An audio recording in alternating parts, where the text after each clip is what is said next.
اگر میں ممتحن ہوتا تو نمبر 100 میں 100 دیتا، ترنم کے الگ دیتا، تکلم کے الگ دیتا۔ کیا بات ہے۔ اب میں آگے پروگرام کو آگے بڑھاتے ہوئے چاہتا ہوں کہ دعوت دوں خورشید عالم صلی اللہ علیہ وسلم کو، کوئی آئے اپنی تقریر پیش کریں۔ خورشید عالم صلی اللہ علیہ وسلم۔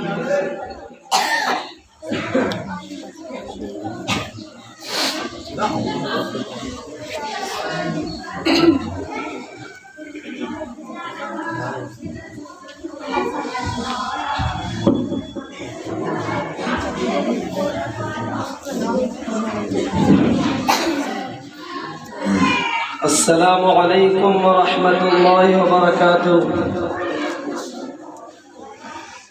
الحمد للہ وکفی وسلام علی عباده الذین اصطفى، اما بعد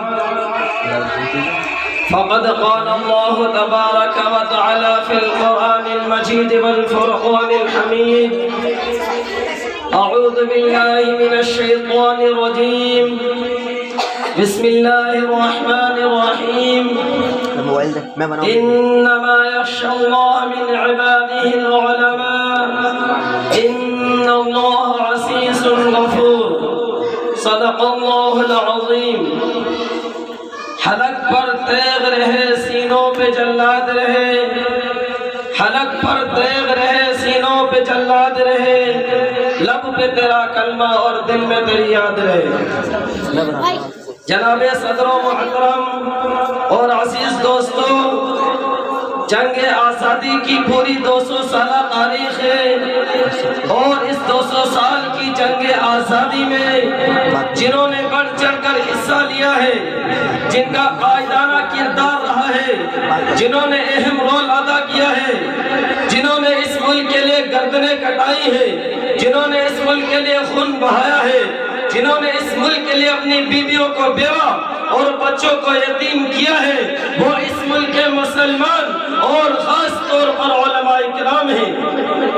میرے کہنے کا مطلب یہ نہیں ہے کہ دوسرے برادران وطن نے اس ملک کے لیے قربانی نہیں دی، قربانی انہوں نے بھی دی ہے، لیکن جنگ آزادی کے اصل ہیرو وہ نہیں ہے، بلکہ جنگ آزادی کے اصل ہیرو علماء کرام ہیں، جنہوں نے اس ملک کے لیے جان کو جان نہیں سمجھا، مال کو مال نہیں سمجھا، اولاد کو اولاد نہیں سمجھا، عزت و آبرو کو عزت و آبرو نہیں سمجھا، گھر بار کو گھر بار نہیں سمجھا، بلکہ جان دینی پڑی تو جان دے کر، مال لٹانا پڑا تو مال لٹا کر، عزت و آبرو گوانی پڑی تو عزت و آبرو گوا کر، گھر بار کو چھوڑنا پڑا تو گھر بار کو چھوڑ کر، اولاد کو قربان کرنا پڑا تو اولاد کو قربان کر کے، اور پورے طور پر تن من دھن کی بازی لگا کر اس ملک کو آزاد کرایا۔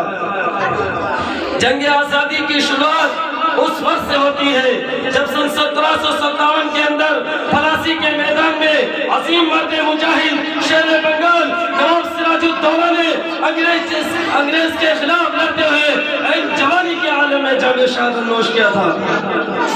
اس کے بعد سن 1766 میں میسور کا عظیم حکمران حیدر علی اٹھ کھڑا ہوا، انگریز سے ٹکر لی اور پہ در پہ کئی لڑائیوں میں انگریز کو دل چلا کے رکھ دی۔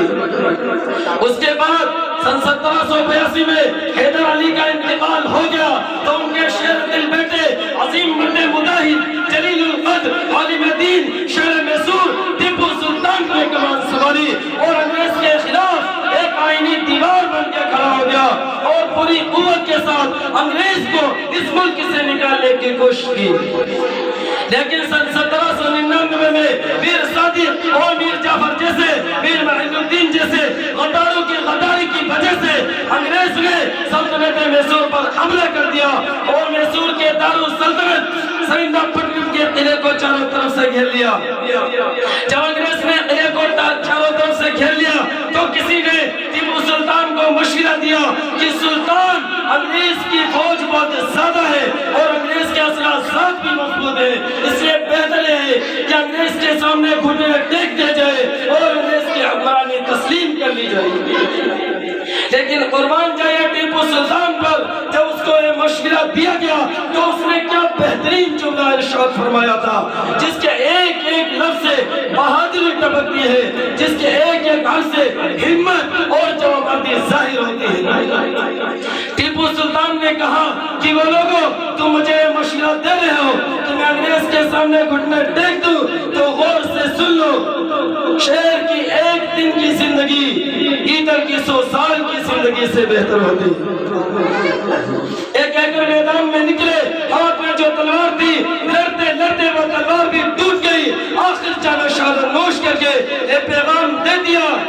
کہ غلامان محمد جان دینے سے نہیں ڈرتے، غلامان محمد جان دینے سے نہیں ڈرتے، اس سر کٹ جائے یا رہ جائے کچھ پرواہ نہیں کرتے۔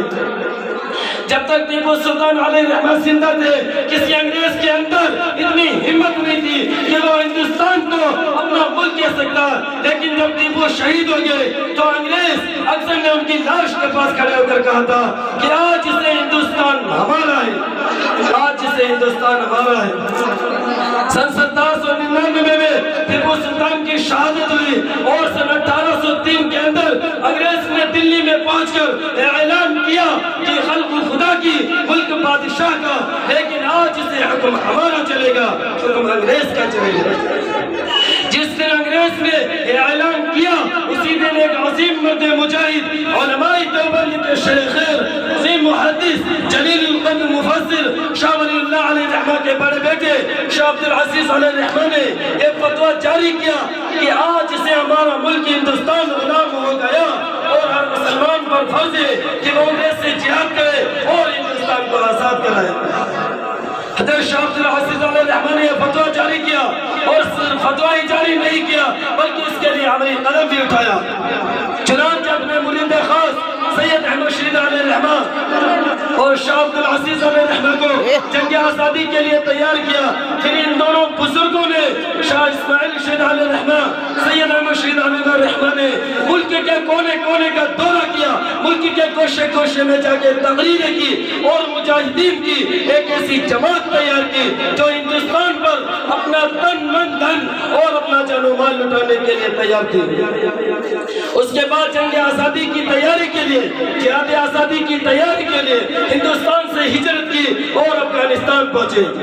افغانستان پہنچ کر کابل میں جا کر جہاد کی مکمل تیاری ہوگی، جنگ آزادی کی مکمل تیاری ہوگی اور قریب تھا کہ ہندوستان کے انگریز حکومت پر حملہ کر دیتے اور ہندوستان آزاد ہو جاتا۔ لیکن کیا ہوا، انگریز کا پنڈو پنجاب کا حکمران راجہ رنجیت سنگھ آ گیا۔ جو لوگ راجہ رنجیت سنگھ کو مجاہد آزادی کہتے ہیں میں اسے صاف طور پر کہنا چاہتا ہوں کہ اگر راجہ رنجیت سنگھ نہ آتا اور ان بزرگوں کو اسے ٹکرانا نہ پڑتا تو ہندوستان اسی وقت آزاد ہو چکا ہوتا، لیکن راجہ رنجیت سنگھ سامنے آیا اور ان بزرگوں کو اسے ٹکرانا پڑا، جس کا نتیجہ یہ ہوا کہ سن 1831 میں بالا کوٹ کی پہاڑیوں میں سید احمد شہید علیہ رحمہ، شاہ اسماعیل شہید علیہ رحمہ، مولانا حجی بھٹانی علیہ رحمہ اور ان کے ساتھ سینکڑوں مجاہدین نے سکھوں کے خلاف جہاد کرتے ہوئے جامع شہادت نوش کیا تھا۔ بنا کردن دے خوش رسمے بخا تو خون اگلتی دن، بنا کردن دے خوش رسمے بخا تو خون اگلتی دن، خدا رحمت کو ردگی عاشقان پاک تین اطراف۔ شہدائے بالا کوٹ کی فہرست میں اٹھا کر دیکھتا ہوں تو بڑی حیرانی ہوتی ہے، بڑا تعجب ہوتا ہے کہ ان دونوں بزرگوں نے کس محنت کے ساتھ، کس کوشش کے ساتھ، کس جد و جہد کے ساتھ ملک کے کونے کونے سے مجاہدین کو جمع کیا تھا۔ چنانچہ وہ شہید ہونے والے میں کوئی دلی کا رہنے والا ہے تو کوئی کلکتہ کا رہنے والا ہے، کوئی ممبئی کا رہنے والا ہے، کوئی مرشد آباد کا رہنے والا ہے، کوئی عظیمہ پٹنہ کا رہنے والا ہے، کوئی اڑیسہ کا رہنے والا ہے، کوئی بھاگلپور کا رہنے والا ہے، کوئی لکھنؤ کا رہنے والا ہے، کوئی غازی آباد کا رہنے والا ہے، کوئی غازی پور کا رہنے والا ہے، کوئی میرٹھ کا رہنے والا ہے، کوئی مراد آباد کا رہنے والا ہے، کوئی پانی پت کا رہنے والا ہے، کوئی حیدرآباد کا رہنے والا ہے، کوئی راجستھان کا رہنے والا ہے اور کوئی نعمان کا رہنے والا ہے۔ غرض ان دونوں بزرگوں نے ملک کے کونے کونے سے مجاہدین کو جمع کیا تھا اور ان سارے مجاہدین نے اپنا خون بہا کر اپنے خون سے چراغ روشن کر کے آنے والے مجاہدین کے لیے ایک راہ ہموار کی اور ان سے یہ کہہ گئے کہ جہاں جہاں نظر آئے تمہیں لہو کے چراغ، جہاں جہاں نظر آئے تمہیں لہو کے چراغ، مسافران محبت ہمیں دعا دینا۔ غرض تحریک بالا کوٹ ناکام ہوئی، لیکن اس ناکامی کے بعد علماء دیوبند خاموش نہیں بیٹھے بلکہ ساتھ، ایک نئے جذبے کے ساتھ، ایک نئے بلبلے کے ساتھ جنگ آزادی کی تیاری شروع کی، اور اس تیاری کا نتیجہ سن 1857 کی جنگ آزادی میں ظاہر ہوا۔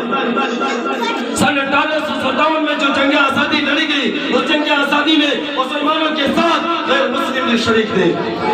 لیکن پھر بھی جنہوں نے بڑھ چڑھ کر حصہ لیا، جن کا قائدانہ کردار رہا، جنہوں نے ایک رول ادا کیا، وہ اس ملک کے مسلمان ہی ہے اور کوئی دوسرا نہیں ہے۔ چنانچہ میل میں جو بغاوت ہوئی، اس میں بھی مسلمانوں نے بڑھ چڑھ کر حصہ لیا۔ مراد آباد میں جو لڑائی لڑی گئی، وہ بھی خالص مسلمانوں نے لڑی۔ بہار میں راجہ کور سنگھ نے جو لڑائی لڑی، اس میں بھی بڑی تعداد میں مسلمان شریک تھے۔ جھانسی میں رانی بائی لکشمی نے جو لڑائی لڑی، اس میں بھی بڑی تعداد میں مسلمان شریک تھے۔ لکھنؤ میں بیگم حسرت محل نے جو لڑائی لڑی، وہ بھی خالص مسلمانوں نے لڑی۔ اس کی قیادت مولوی احمد شاہ کر رہے تھے۔ امامالہ پر جو محاذ بنایا گیا، اس کی قیادت مسلمان علماء دیوبند کر رہے تھے۔ شاملی کے میدان میں جو محاذ بنایا گیا، اس کی بھی قیادت مسلمان علماء دیوبند کر رہے تھے۔ تھانہ بھون میں جو ہزاروں لوگ شہید ہوئے، وہ بھی مسلمان تھے۔ شاملی کے میدان میں مولانا قاسم نانوتوی علیہ رحمہ کو گولی لگی، مولانا بصر علیہ رحمہ کو گولی لگی، مولانا رشید احمد کے کوئی زخمی ہوئے۔ حافظ نانوی شہید علیہ رحمہ نے اس ملک کے لیے خاک و خون میں تاپ تاپ کر جان دے دی۔ اور اس سن 1857 کی جنگ آزادی میں دلی کے اندر مغلیہ سلطنت کے آخری چشمہ چراغ بہادر شاہ صفر کے بیٹوں کو شہید کر دیا گیا، اور بہادر شاہ صفر کو ہندوستان سے گرفتار کر کے رنگون میں ضلع وطن کیا گیا، جہاں انہوں نے بڑی بے کسی، بڑی قسم پرسی، بڑی محتاجگی اور بڑی مجبوری کی زندگی گزاری۔ اور اسی بے کسی کے عالم میں بہادر شاہ صفر نے کیا درد بھرے اشعار کہے تھے کہ لگتا نہیں ہے میرا دل اجڑے دیار میں، لگتا نہیں ہے میرا دل اجڑے دیار میں، کسی کی بنی ہے عالم ناپائیدار میں۔ ان حسرتوں سے کہہ دو کہیں اور جا بسے، ان حسرتوں سے کہہ دو کہیں اور جا بسے، اتنی جگہ کہاں ہے دل بے قرار میں۔ دن زندگی کے مانگ کے لائے تھے 4 دن، دن زندگی کے مانگ کے لائے تھے 4 دن، 2 آرزوں میں کٹ گئے 2 انتظار میں۔ دن زندگی کے ختم ہوئے شام ہو گئی، دن زندگی کے ختم ہوئے شام ہو گئی، پھیلا کے پاؤں سو گئے گنجے مزار میں۔ کتنا ہے بد نصیب صبر دفن کے لیے، کتنا ہے بد نصیب صبر دفن کے لیے، 2 گز زمین بھی مل نہ سکی کوئی یار میں۔ آخر دعوانا الحمدللہ رب العالمین۔